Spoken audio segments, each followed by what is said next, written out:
que la idea es la salud emocional y la madurez espiritual van juntas para desatar una revolución, ¿sí?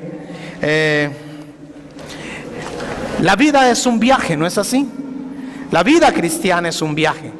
Partimos de un lugar para llegar a otro.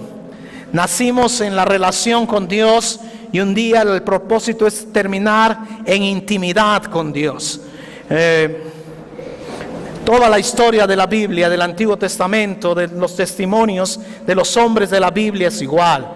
Se me ocurre pensar en Job un poquito. Es el viaje de Job, el santo de Dios caminando en integridad para un día llegar a tener esa intimidad con Dios a pesar de todo lo que le pasa. Y no podemos decir que Job tenía una mala espiritualidad, porque cuando Job empieza, dice que hacía todas las cosas correctamente, pero conforme va avanzando viene la prueba sobre la vida de Job y viene todo ese dolor y todas las pérdidas sobre la vida de Job. E incluso en el capítulo 3 o 4 dice: yo maldigo el día en que nací. Pero al final, en el capítulo 42, en el verso 5, Job dice: antes yo te conocía de oídos, pero ahora ¿qué pasa? Mis ojos te ven. Es decir, en el viaje cristiano, en el viaje de nuestra vida cristiana, vamos caminando de esta forma.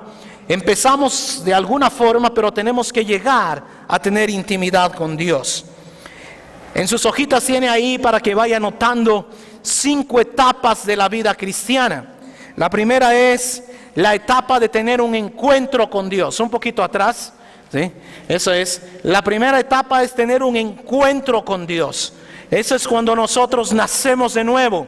Cuando nosotros reconocemos: yo soy pecador y necesito de Cristo, y que el Señor venga a nacer de nuevo, transforme, yo me rindo. Dice que soy declarado justo, no por mis obras de justicia, sino por el poder de su gracia, ¿sí? Entonces nosotros ahí somos, en este sentido, tenemos ese encuentro con Dios. La segunda etapa de la vida cristiana es el discipulado. Empiezas a ir a ser parte de un grupo pequeño, empiezas a aprender más de la Biblia, empiezas a cambiar tu forma de ver algunas cosas de la teología, acercas al estudio de la Biblia. Ese es el discipulado. Realmente yo creo que este cristianismo en América Latina, que está creciendo en manera impresionante, es tan ancho pero tan superficial, porque no estamos entrando en el discipulado. No sabemos por qué creemos lo que creemos, incluso a veces ni sabemos lo que creemos, ¿sí? Entonces viene el proceso del discipulado.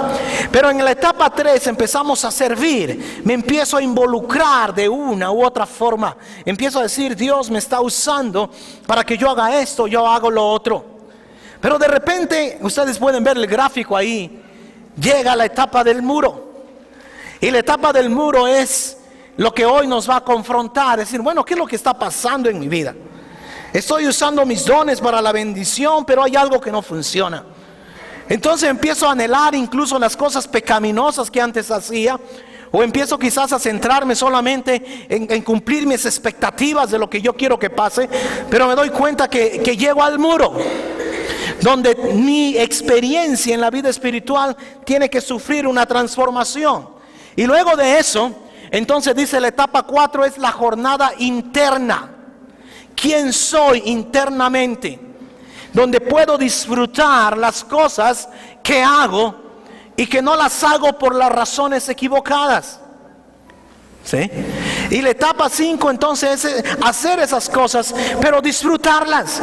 Ya no te frustras porque la gente no responde como tú esperas que responda, porque tu fortaleza vino en esa jornada interna después de haber cruzado el muro. Y luego es una vida transformada en el amor. Transformada en el amor. A lo largo de nuestras vidas nos golpeamos con el muro. A veces atravesamos estas 6 etapas de una sola vez. Hay unos que van por pasos, otros lo hacemos de una sola, ¿sí? Conforme transitas, encontrarás muchos muros en tu vida que Dios quiere que los pases, porque Él quiere sacar algo de ahí. Este es un nuevo territorio. Entonces la pregunta es: ¿qué es el muro? ¿Cómo sé que estoy en el muro? Y en sus notas dice, es una crisis de vida que pone nuestro mundo de cabeza. La pregunta, ¿estoy hoy en el muro?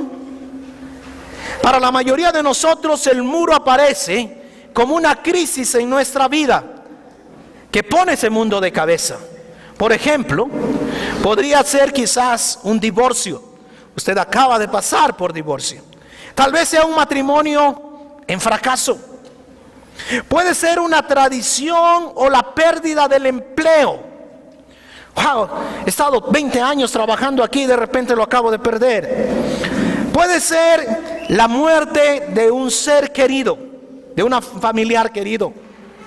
O la experiencia desilusionante. Quizás en alguna iglesia tuve una mala experiencia. O quizás fui donde el doctor y escuché una palabra, un diagnóstico terrible. Quizás cáncer u otra cosa así. Podría ser un sueño que me doy cuenta que nunca va a ser cumplido. O un accidente automovilístico. O quizás la incapacidad de quedar embarazada después de estar casado y hacer todo bien.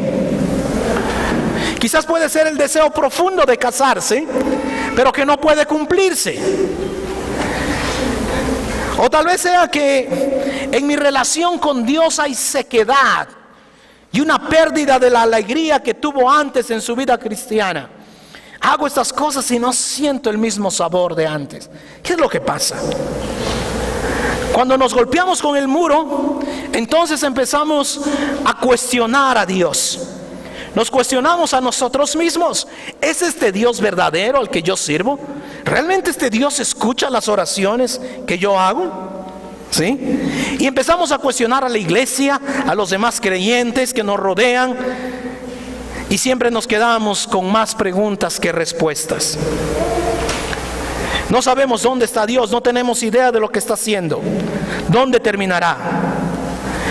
Dice que el 85% de los creyentes, si aquí habemos 250 personas en esta mañana, el 85% debe ser casi como 180 personas, se quedan en el muro y no pasan el muro y se quedan en esa etapa de la vida cristiana para allá. Nunca logramos cruzarlo. Eso significa que dentro de la iglesia del Señor habemos muchos que estamos estancados en el muro. Habemos muchos que estamos sin cruzar eso, porque no hemos querido profundizar, no hemos querido ver debajo del témpano de hielo, no hemos querido ver debajo del iceberg que está ahí, ver qué es lo que está pasando adentro. Nos hemos conformado con cambiar el lenguaje cristiano, nos hemos cambiado con cambiar el maquillaje cristiano, pero no hemos hecho el cambio verdadero adentro. Génesis capítulo 22, la historia de un hombre llamado el padre de la fe. Pero ese hombre pasó por muchos muros, y el muro que le toca pasar aquí es un muro impresionante. Es un muro mucho más allá que quizás muchos de nosotros podamos resistir. Génesis 22 del 1 al 5 dice así: pasado cierto tiempo, Dios puso a prueba a Abraham y le dijo: Abraham, aquí estoy, respondió. Y Dios le ordenó: toma a tu hijo, el único que tienes y al que tanto amas, y ve a la región de Moría. Una vez ahí, ofrécelo como holocausto en el monte que yo te indicaré. Y Abraham se levantó de madrugada y ensilló su asno.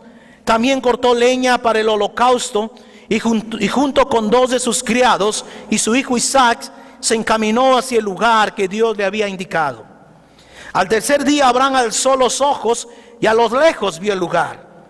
Entonces le dijo a sus criados: quédense aquí con el asno, el muchacho y yo seguiremos adelante para adorar a Dios, y luego regresaremos junto a ustedes. Wow. Abraham tiene 110 años cuando esto pasa. Abraham ha pasado por muchos muros en su vida. Abraham tuvo que dejar su familia, su cultura, su seguridad para ir a vivir allá, ¿sí? En este lugar de Canaán, ¿sí? Donde no habían miles de millas. Llegó allá, tuvo muchas pérdidas. Solo confiaba en Dios cuando llegó allá. Y ocurre que llega allá a la tierra que Dios le llama y hay una hambruna. Otro muro, ¿no es verdad? Dios, tú me sacaste de allá de Babilonia, de Ur, y me traes aquí a la tierra que me ofreces, que vas a estar conmigo, y esta tierra está llena de hambre, no hay provisión. Y luego tiene que pasar otro muro, Abraham, y Dios le dice, bueno, tienes que ir a Egipto, y emigra a Egipto. No solo tuvo que abandonar su familia, llega a la tierra donde está, y ahora tiene que irse a otro lugar, que es Egipto. Y cuando llega allá también empieza a tener un conflicto con su sobrino Lot, y se separan. El único pariente que tiene, se rompe la relación. Su esposa, 25 años de estar casados, es infértil. No puede quedar embarazada. Este es otro muro. Abraham entonces empieza a ver y empieza a cometer algunas cosas, a tener un hijo fuera de su matrimonio. Y cuando su hijo ya nace, dice que él empezó a amar a Ismael. Era su hijo, era su sangre. Y ahora Dios le pide que tiene que despedir a su hijo. Le dice que Ismael tiene que irse. Y yo me pongo a pensar, este hombre tiene 110 años. Y está pensando, Dios, y de aquí tú me vas a bendecir. Y dices que toda mi descendencia, que todas las generaciones que van a venir detrás mío, y a este que amo, tú pides que se vaya. Pero cuando llegamos a Génesis 22, Dios no solamente le pide que Ismael se vaya. Ahora Dios le pide, tú has esperado 25 años por este niño llamado Isaac. Y tiene entre 13 a 15 años. Y Dios le dice, ahora tienes que darme a Isaac.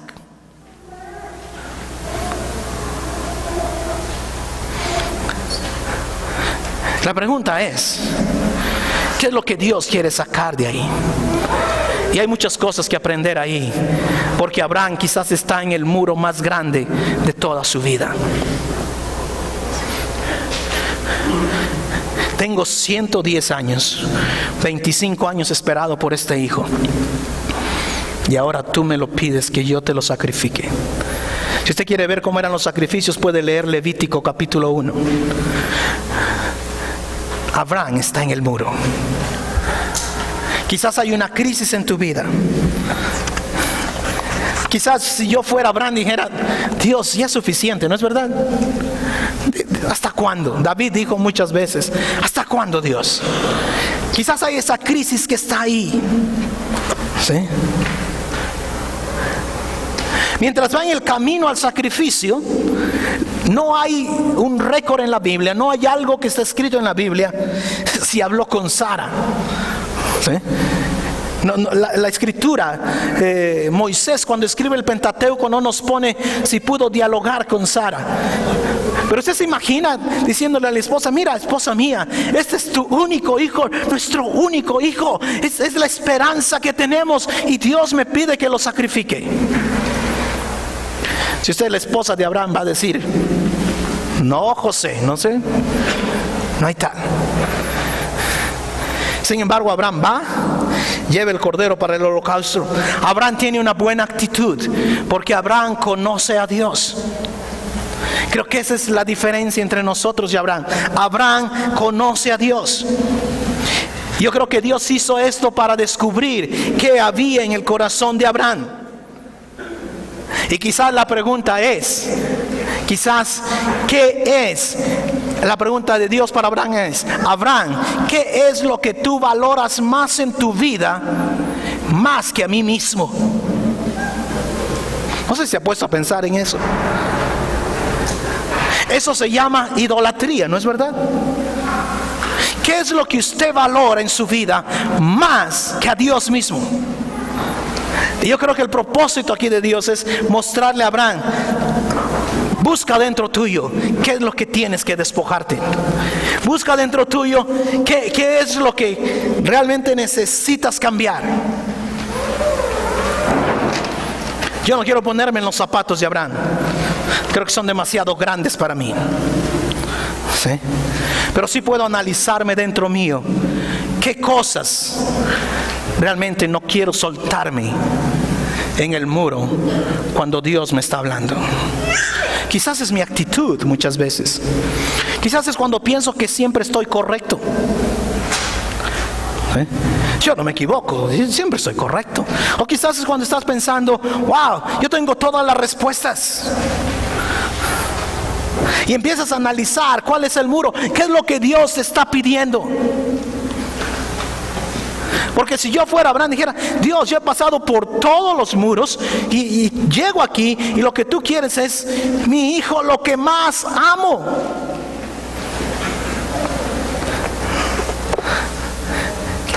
¿Cómo sé que estoy en el muro? Cuando tú empiezas a ver que Dios te está pidiendo que te pares en el muro y que busques dentro tuyo qué es lo que Él quiere cambiar, qué es lo que Él quiere quitar, qué es lo que Él quiere transformar. En el segundo punto de sus sermones dice: ¿qué debo hacer cuando esté en el muro entonces? ¿Qué debo hacer cuando esté en el muro? Y yo creo que Abraham hace algo: se rinde a Dios en su voluntad, se rinde completamente. Es cuando tú te quiebras delante de Dios, cuando tú dejas que tu teología y tu conocimiento bíblico no esté en tu cabeza y tú te quiebras delante de Dios. Cuando tú te paras ahí y dices: Dios, ¿qué puedo hacer? Cuando tú te paras en ese momento y realmente solo dices: Dios, lo que más me interesa es hacer tu voluntad. Cuando no empiezas a argumentar con Dios, cuando no empiezas a tratar de convencer a Dios que tu idea es la mejor. ¿Sí? La primera cosa es hacer tu voluntad, no la mía. Todos tenemos este elemento de razón, de intelecto, y luchamos con eso porque tratamos de decirle a Dios que lo que yo pienso es mejor lo que Él dice. Y es cuando entonces dejamos de perder lo que Dios quiere darnos, porque nos aferramos a eso. Esto es mío, yo soy así. Y Dios dice: no, tú no eres así. Número 2 dice: y cuando sueltas todo aquello a lo que nos hemos atado. Abraham está atado a su hijo. Puedes ver entonces que Dios estableció esta meta para ti porque te ama, porque quiere que te sueltes de esas cosas. Él tiene que llevarte a través de ese muro. Él te lleva a romper ciertas cosas. Dios te ama lo suficiente para ir al muro y despojarte de lo que no necesitas tú. ¿Qué cosas tú no necesitas? Por ejemplo, cuando a veces estoy en el muro, tengo que renunciar en qué está basada mi identidad y en las cosas que yo encontraba valor. Recuerda lo que predicamos hace 2 domingos. Tú no eres lo que haces, tú no eres lo que tienes, tú no eres lo que otros dicen que tú eres. ¿Cuál es tu identidad en Dios? ¿Qué es lo que Dios te está pidiendo ahí que quites? ¿Qué es lo que te está dando identidad en ese muro? Hay algunas cosas, por ejemplo, aquí dice el señor Escacero, puede ser su carrera profesional. No es que es mala la carrera profesional, no es que es incorrecta, pero no, tú no puedes depender tu identidad de tu carrera profesional. Es por eso que muchos padres perdemos la vista de ser buenos padres, porque damos la identidad a nuestra carrera en vez de darnos identidad a nuestra familia. ¿Sí? Quizás puede ser nuestro intelecto. Quizás Dios está llamando a decir: pero no estás correcto en todo. ¿Sí? Necesitas tener humildad para reconocer tú no tienes la verdad absoluta. Tal vez es alguna adicción que está ahí, que no quiere soltarte. Quizás son tus dones o talentos. Usted sabe que hay mucha gente que es muy talentosa, muy capaz, pero a la larga más confía en su talento que en Dios. Más confía en su capacidad que en Dios.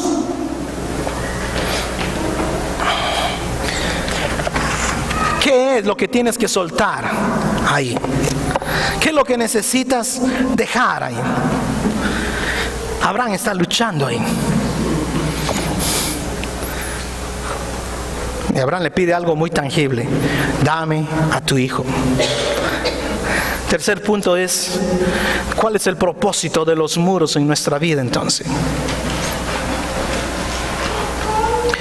Y creo que el principal propósito es que en el muro somos despojados de pecado. ¿Sí? Hay algunos pecados que cristianismo cultivamos. Me encanta cómo lo presenta aquí. Dice: la sociedad es aquellos a quienes los dioses destruyen, primero los hacen famosos. ¿No es verdad? Esa es la sociedad. Y por eso no nos damos cuenta de, wow, cómo tal persona se hizo tan famosa, pero después es tan destructiva en su vida. Y entonces empezamos a ver estos pecados que están ahí. Señor Escacero nos lleva a la historia de un monje carmelita. Este monje escribió acerca de qué pecados hay dentro de él. Y él realmente pone algunos pecados como orgullo, pero define diferente. Por eso quiero que ponga atención.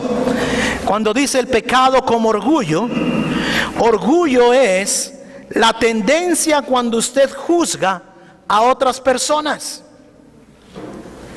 Orgullo es cuando buscas la aprobación de la gente en todo. Orgullo es diferente aquí. Cuando yo quiero que juzgo, yo no sé cuántos pecamos de esa forma, pero orgullo es eso. O cuando quiero que todos aprueben lo que yo digo. El segundo pecado que pone este monje es ahí: codicia. Codicia, dice, no es amor al dinero en su definición. Dice: codicia es cuando tú te estás comparando con otra gente siempre, porque no quieres ser pobre en espíritu, porque quieres nueva enseñanza, nuevos hallazgos, nuevas revelaciones. A eso él lo llama codicia. No estoy satisfecho con lo que Dios me ha dado, no estoy satisfecho con lo que tengo, que mi codicia por siempre querer alguna cosa más es un pecado enorme. El tercer aspecto que pone este monje es lujo, pero lujo no en cosas superficiales. Dice así: lujo para este monje es básicamente usar a Dios para su propio placer o beneficio. ¿Cuántos de nosotros usamos a Dios para nuestro propio placer o beneficio? Antes que conocías a Cristo ya tuviste suficiente tiempo para todos tus placeres y cosas pecaminosas, pero ahora vienes a Cristo y si estás usando a Dios para tu propio placer, eres básicamente una persona más enfocada en los placeres y solo quieres amar a Dios por lo que Él te puede dar, por los beneficios que Él te da. Y claro, queremos, Dios me da vida eterna, amén. Dios ha dicho que me va a dar larga vida si honro a mi padre y a mi madre, amén. Pero a veces solo buscamos a Dios por los beneficios, y eso es lo que este hombre llama aquí lujo. Solo queremos a Dios por los beneficios que me puede dar. El otro pecado que pone ahí es ira. Pero pone ira como la falta de paciencia para esperar en Dios. Nos volvemos irritables. Y entonces hallamos los libros. 50 promesas para que Dios abra las ventanas del cielo para usted. ¿Sí han visto estos libros? La fórmula para que usted sea sano de todas sus enfermedades espiritualmente. ¿Por qué no queremos esperar en Dios? ¿Sí?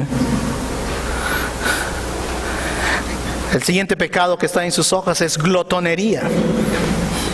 ¿Qué es glotonería para este hombre? La glotonería para él es que usted ama la vida cristiana solo mientras tanto no involucre la cruz o la crucifixión.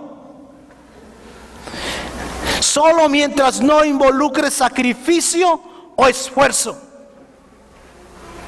Amo ser cristiano, me encanta todo esto, pero cuando hay un poquito de sacrificio, un poquito de sufrimiento, ya no. Este no es el Dios que yo quiero. Lo único que Dios quiere es que yo sea feliz. ¿Usted cree que Abraham está siendo feliz en este transcurso? Pero está buscando en su muro.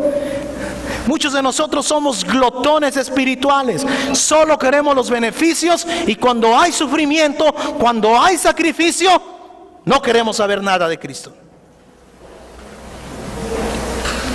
Cuando me toca morir a mí mismo, cuando tengo que reconocer que yo soy culpable de algo,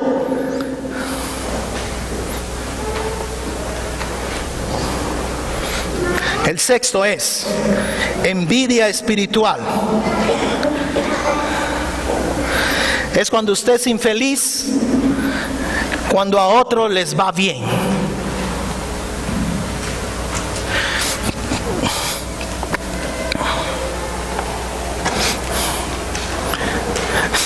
Los huesos le duelen porque fulano pudo comprar su casita y está viviendo ahí en su casita. Y dice, no, algo está mal, ¿no es verdad? Hay envidia espiritual. Y la última que él pone es pereza. Pero dice, la pereza es cuando usted huye de las cosas en la vida cristiana que son difíciles y busca una salida fácil.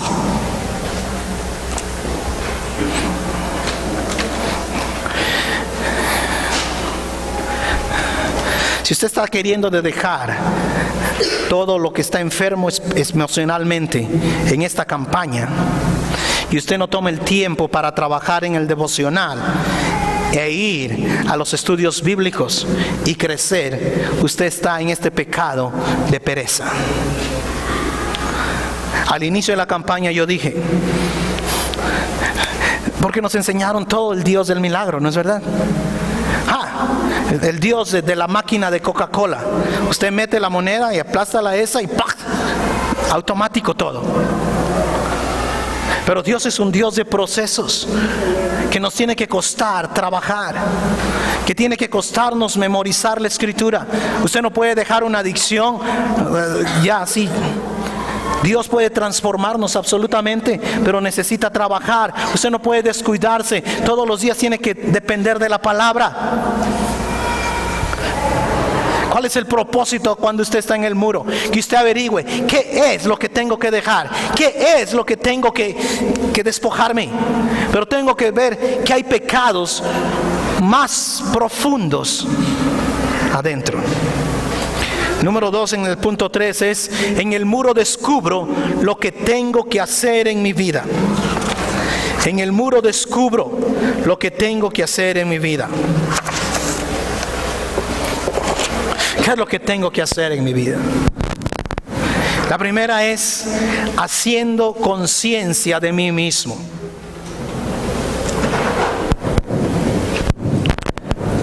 Uno de los grandes errores que tenemos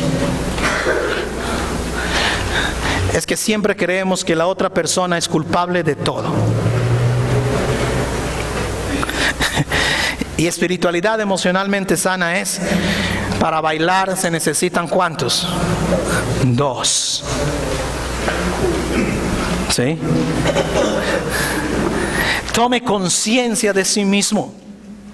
Cuando Dios le está pidiendo, a lo mejor tu carrera profesional es el problema porque estás tan enorgullecido de ti mismo, estás dependiendo tanto que todo el mundo te llame doctor, estás dependiendo tanto de cosas externas, y cuando alguien no te dice doctor te enojas. El problema no es el que no te dijo doctor, el problema es que hay cosas escondidas adentro. Tienes que tomar conciencia de ti mismo, tienes que conocerte a ti mismo. ¿Dónde estoy fallando? ¿Acaso la mayor parte de problemas matrimoniales no es porque queremos cambiar a la otra persona diciéndole todo lo que debe hacer para que sea correcta? Entonces tenemos una lista. Estar espiritualmente sano es tomar conciencia: yo tengo problemas dentro mío. La irritabilidad, déjeme decirle, y siempre repito esto, la irritabilidad es su problema. No, es que fulano puso así las cosas en la casa y se cayeron y yo me enojé. Sí, la persona puede haber incendiado la casa. Usted se enojó porque usted quería. Usted tiene que tomar conciencia de sí mismo. ¿Cuáles son las áreas debajo del témpano de hielo donde usted tiene que hurgar? Abraham está ahí. Dios, ¿qué voy a hacer? Va caminando rumbo ahí. Y hasta que le dice Dios de esta forma, dice que volviendo en sí, dijo. Wow. ¿Cuánto nos cuesta volver en sí mismo? ¿Cuánto nos cuesta saber y tomar conciencia de lo que somos? Asumo que esto es mi responsabilidad.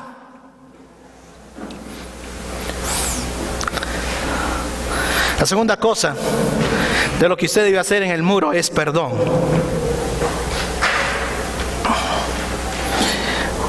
Por alguna razón, perdón es la única forma de ser libre de toda la jaula de enojo, de odio, de resentimiento, de amargura, de crítica que usted tiene. No hay otra forma. No puedes simular ahí un cristianismo limpio y pulcro. Es perdón. La tentación es culparme para arruinar mi propia vida.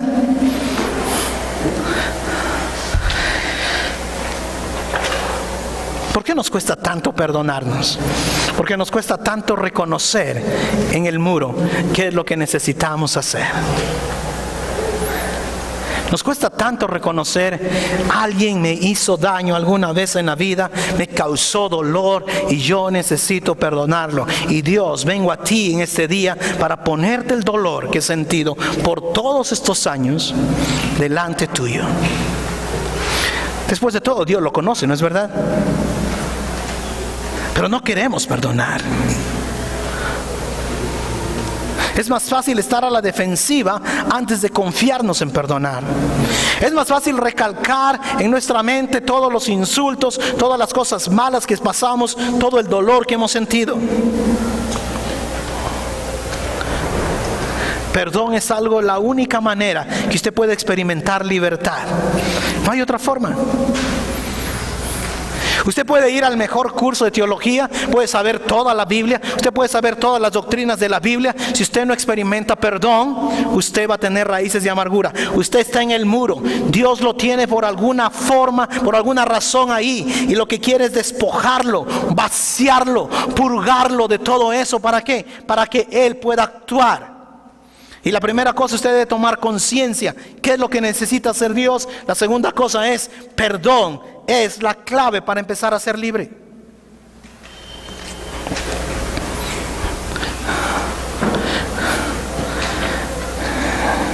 Me encanta David.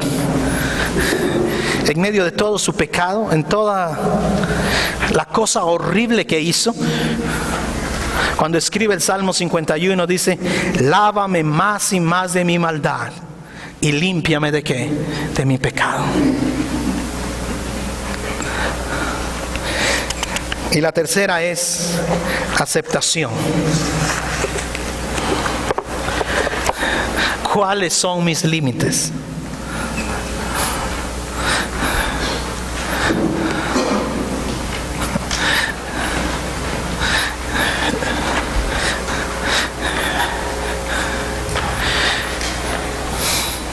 Tengo un amigo que se llama Enrique Candelaria, es un mexicano. Y Enrique es más destemplado que ¿qué? ¿Se conoces que son bien destemplados para cantar? ¿Ya? Y cuando estábamos ahí en Río Grande, había una maestra que nos enseñaba más o menos a agarrar el tono del los que saben de música. Solo pasaba haciendo eso, y esto es tonto, la. Y ahí está Enrique conmigo al lado. Y Enrique quiere cantar, dice, yo quiero cantar. Y un día mi sueño es cantar un especial en la capilla del seminario un día. Y la maestra no sabe cómo decirle de la manera más cómoda, amable, sutil. Decirle, Enrique, tú no sabes cantar. Al fin la maestra se lo dice. Y Enrique dice, pero cuando yo estoy en el coro, porque es un coro como de 70 personas, cuando yo estoy en el coro, yo me escucho bien, dice.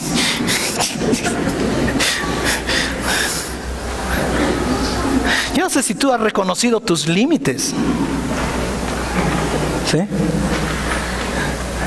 No significa que eres un perdedor, simplemente no sabes cantar, ¿sí?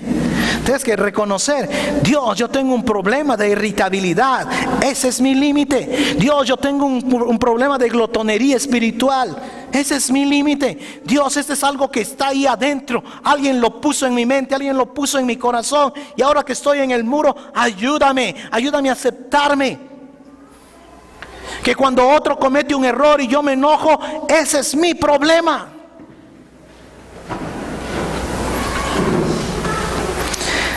Cuando empiezas a aceptarte a ti mismo, cuando sabes cuáles son tus limitaciones, cuando sabes cuáles son tus fracasos, en un mundo que exalta el ego, en un mundo que exalta el yo, en un mundo que no reconocemos nuestros fracasos. En el Nuevo Testamento, cuando Pablo está diciendo en el libro de los Corintios, dice, mi poder se perfecciona en tu debilidad. 3 veces te he pedido, y Dios le dijo que bástate mi gracia. Y dice que él empezó a ministrar en su debilidad. Él empezó a ministrar en lo que él era. No empieza a ministrar en lo que no es. Muchos de nosotros, tristemente, no sabemos qué hay ahí porque todavía vivimos dependiendo de las expectativas de otras personas. Dentro de esa aceptación, a veces no solo se trata de la punta del iceberg, hay otras cosas adentro.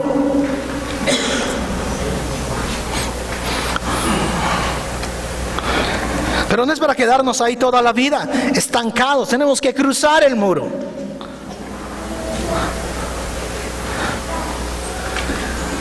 Génesis 22, vamos a leer del 15 al 19, la parte final de esta experiencia. El ángel del Señor llamó a Abraham por segunda vez desde el cielo y le dijo, como has hecho esto y no me has negado a tu único hijo, juro por mí mismo, afirma el Señor, que te bendeciré en gran manera y que multiplicaré tu descendencia como las estrellas del cielo y como la arena del mar. Además, tus descendientes conquistarán las ciudades de sus enemigos. Puesto que me has obedecido, todas las naciones del mundo serán bendecidas por medio de tu descendencia. Cuando pasas el muro, cuando te despojas, cuando ya no tratas de pretender, cuando reconoces cuáles son tus problemas adentro, cuando sanas tu corazón por medio del perdón, cuando aceptas, dejas de vivir la ilusión y empiezas a vivir la verdad. Usted sabe que muchos hombres son infieles porque empiezan a vivir la ilusión en vez de ver la realidad. Muchas personas están enganchadas en la pornografía porque están en la ilusión de tratar así a otra persona en vez de la verdad. Cuando empiezas a hacer eso, a vivir la verdad tuya, empiezas a amar a Dios y caminar en obediencia. Pero tienes que despojarte. Tienes la opción, volvemos ahí, de estar en el muro. Y tienes la opción de quedarte estancado o de cruzarlo. ¿Qué vas a hacer?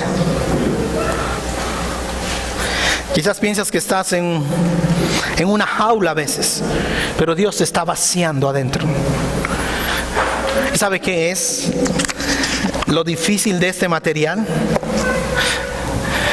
Es que mientras tú lo haces, yo en mi experiencia hay muchas veces que me veo y dicen: Leo, hay cosas feas adentro tuyo. Entonces viene el ego del Leo, no es verdad, el orgullo. Pero Señor, yo te sirvo, yo no tomo, yo no fumo, yo no bailo, yo soy una monedita de oro que todo el mundo debo caerle bien. Y el Señor dice: Leo, hay cosas adentro tuyo que necesitas despojarte, vaciarte para ver la vida diferente. Que es cuando cruzas el muro. Pero cuando estás solo viviendo esos 6 o 7 pecados que están descritos ahí, estás estancado. Y entonces empiezas a ver quién tiene la culpa. Entonces empiezas a compararte con otros. Pero necesitas ir y quebrarte en el muro.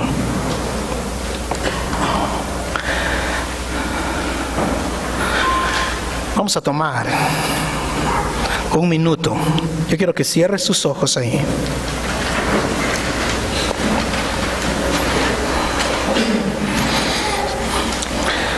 Yo quiero que pongas delante del Señor tu mente y tu corazón. En silencio. Espera al Señor que te refleje, que te hable. ¿Qué cosas estás en el muro que necesitas dejar? ¿Qué cosas necesitas superar? Toma tu tiempo con el Señor.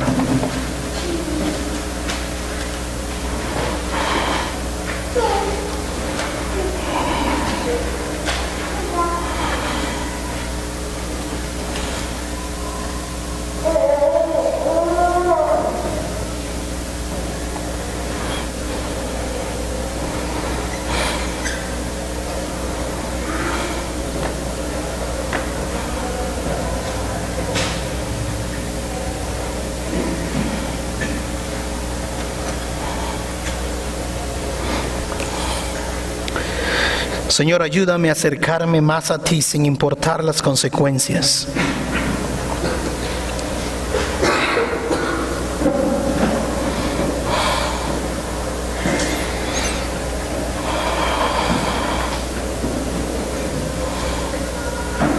Concédeme, Dios, el valor, la gracia para esperar en ti, para no renunciar, para no huir, para no esconderme en la esquina del temor.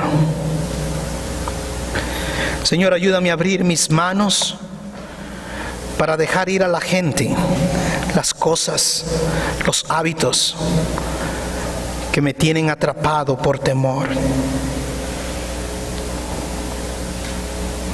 Ayúdame, Señor, a dejar ir estas ataduras para que ponga mi fe y mi confianza solamente en ti.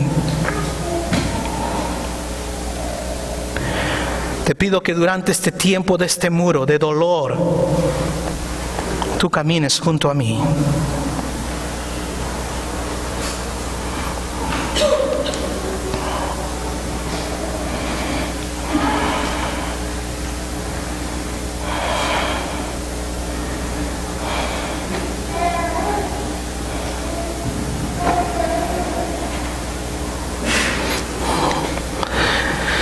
Yo quiero pedir que solamente si tú reconoces que estás en un tiempo pasando por el muro ahora mismo, te pongas de pie.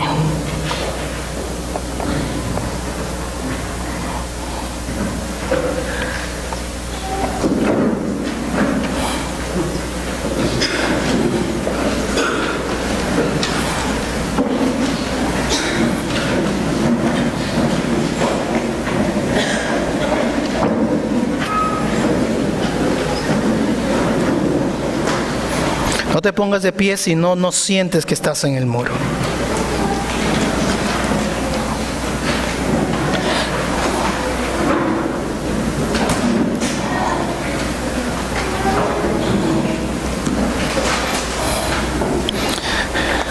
Si tú te has puesto de pie, yo quiero que tú pienses, ahí inclinado tu cabeza. ¿A quién necesitas perdonar? ¿O tú mismo necesitas perdonarte?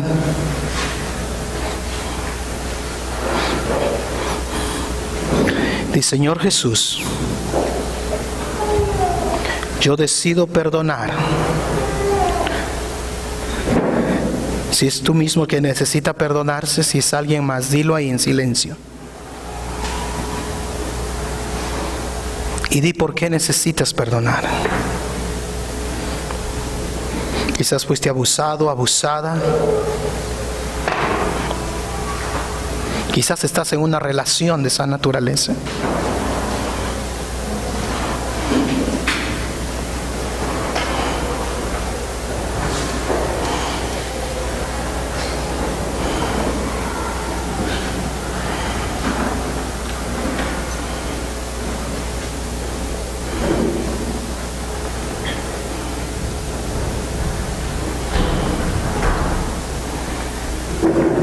Señor, yo quiero pedirte en el nombre de Jesús que tú nos hables a nosotros. ¿Qué cosas estás haciendo para cruzar ese muro?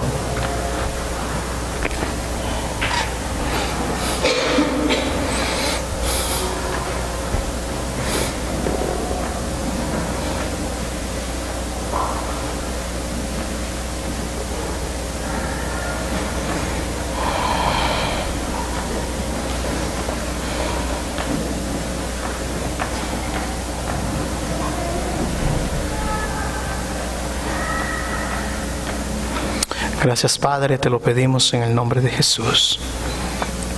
Amén.